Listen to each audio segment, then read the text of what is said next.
नमस्कार. आज आपण साबुदाणा बटाट्याचे पळी पापड बनवत आहोत. बनवायला एकदम सोपे आहेत. पहिल्यांदा जरी बनवले तरी अजिबात चुकणार नाही. अचूक प्रमाण व पद्धत व्हिडिओमध्ये सांगितले आहे. एकदम खुसखुशीत असे पांढरे शुभ्र हे पापड तुम्ही पाहू शकता बनवून झाले आहेत. तर त्यासाठी इथे एका बाउलमध्ये 2 वाट्या मी साबुदाणा घेतला आहे. तुम्ही कोणत्याही भांड्याने किंवा मेजरिंग कप कशानेही साबुदाणा मोजून घ्या. नंतर हा स्वच्छ धुवून घेतला आहे. त्याच्यामध्ये आता पाणी घालून रात्रभरासाठी भिजत ठेवायचं आहे. तर साबुदाण्यावर 1 इंच एवढं मी वरती पाणी ठेवलं आहे, म्हणजे तो व्यवस्थित भिजला जातो, एकदम मोकळा मोकळा होतो. तर असाच रात्रभर भिजवून घेतला आहे आणि सकाळी पाहू शकता साबुदाणा व्यवस्थित भिजला गेला आहे, एकदम मोकळा मोकळा झाला आहे.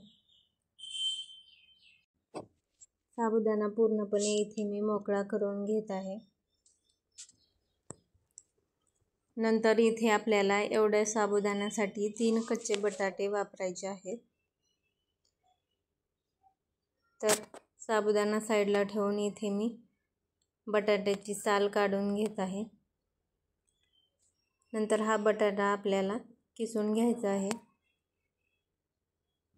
उन्हाने वाळवणातील हा सगळ्यात सोपा प्रकार आहे. तर लहान मुले ह्या पापड्या आवडीने खातात. नक्की बनवून पहा.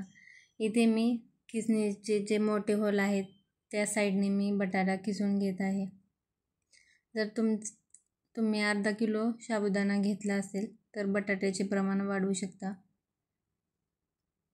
4 ते 5 बटाटे घेऊ शकता. तर संपूर्णपणे किस मी पाण्यामध्ये 2-3 वेळा धुवून घेतला आहे व नंतर पाण्यात 10 मिनिटे असाच भिजत ठेवला आहे, जेणेकरून त्यातील स्टार्च कमी होईल. नंतर इथे एक मोठं पातेलं घेतलं आहे.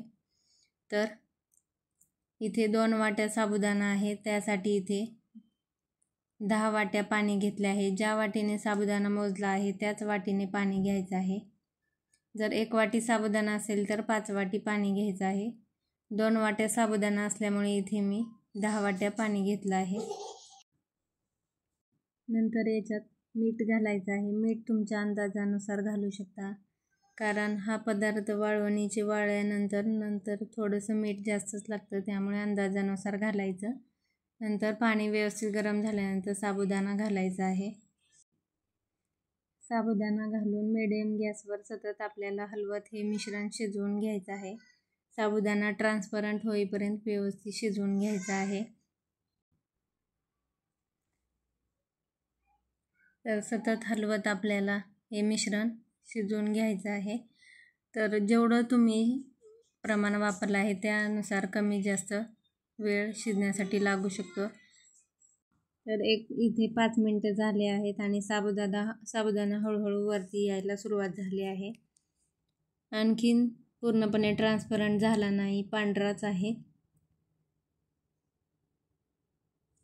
गॅस जवळून दुसरीकडे जाऊ नका, कारण साबुदाणा तळाशी लागू शकतो. थोड्या वेळाने तुम्ही इथे पाहू शकता मिश्रण आपलं घट्ट व्हायला लागलं आहे. साबुदाणा सुद्धा ट्रान्सपरंट दिसायला सुरुवात झाली आहे. मला एवढे मिश्रण शिजवण्यासाठी बरोबर 15 मिनिटे लागली आहेत. तुमचा साबुदाणा जास्त असेल तर 30-40 मिनिटे सुद्धा लागू शकतात.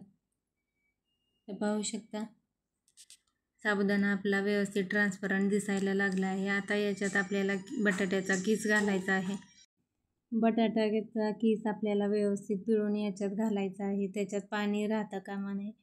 आता किस घालून आणखी 5 मिनिटे आपल्याला हे मिश्रण शिजवून घ्यायचं आहे. किस याच्यात व्यवस्थित मिक्स करून घेत आहे. तुम्ही जेवढं प्रमाण वापरत असाल त्यानुसार मिश्रण शिजवण्यासाठी वेळ कमी जास्त लागू शकतो. 5 ते 6 मिनिटे आपल्याला हे आता शिजवून घ्यायचं आहे.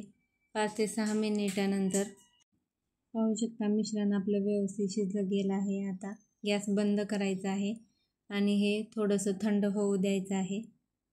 मिश्रण थोडंसं थंड झाल्यानंतर प्लास्टिकच्या पेपरवर या पद्धतीने आपल्याला पापड्या घालायच्या आहेत. पापड्या पाहू शकता पळीने एकदम पटापट घालून होतात. जास्त जाड किंवा जास्त पातळी ठेवू नका, मीडियम कन्सिस्टन्सीच्या ठेवायच्या आहेत. तर अशा पद्धतीने इथे मी सर्व पापड्या बनवून घेत आहे. नंतर पूर्णपणे आपल्याला ह्या उन्हात वाळवून घ्यायच्या आहेत. या पापड्या वाळायला थोडा जास्त टाईम लागतो. तर एवढ्या मिश्रणात 55 पापड्या माझ्या बनवून तयार झाल्या आहेत.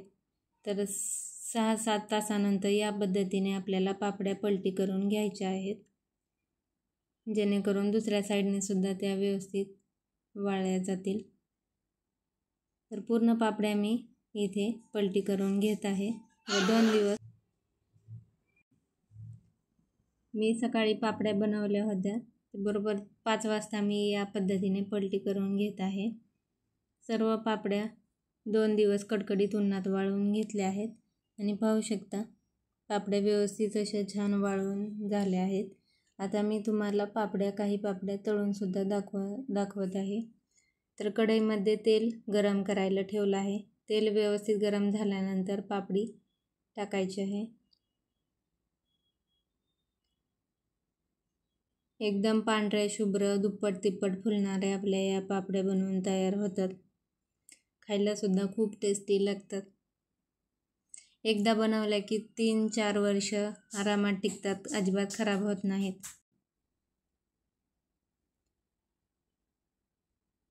तर अशाच पद्धतीने इथे मी 3-4 पापड्या तळून दाखवत आहे. तर बघू शकता एकदम पांढऱ्या शुभ्र आपल्या पापड्या फुलून तयार झाल्या आहेत आणि बटाटा सुद्धा अजिबात केस याचा तुटलेला नाही, व्यवस्थित पापडीमध्ये दिसत आहे. एकदम खुसखुशीत पांढऱ्या शुभ्र पापड्या बनवून तयार झाल्या आहेत. व्हिडिओ आवडला असल्यास प्लीज व्हिडिओला एक लाईक नक्की करा. व्हिडिओ जास्तीत जास्त शेअर करा आणि चॅनेलला सबस्क्राईब करा. भेटूया नवीन व्हिडिओसोबत. धन्यवाद.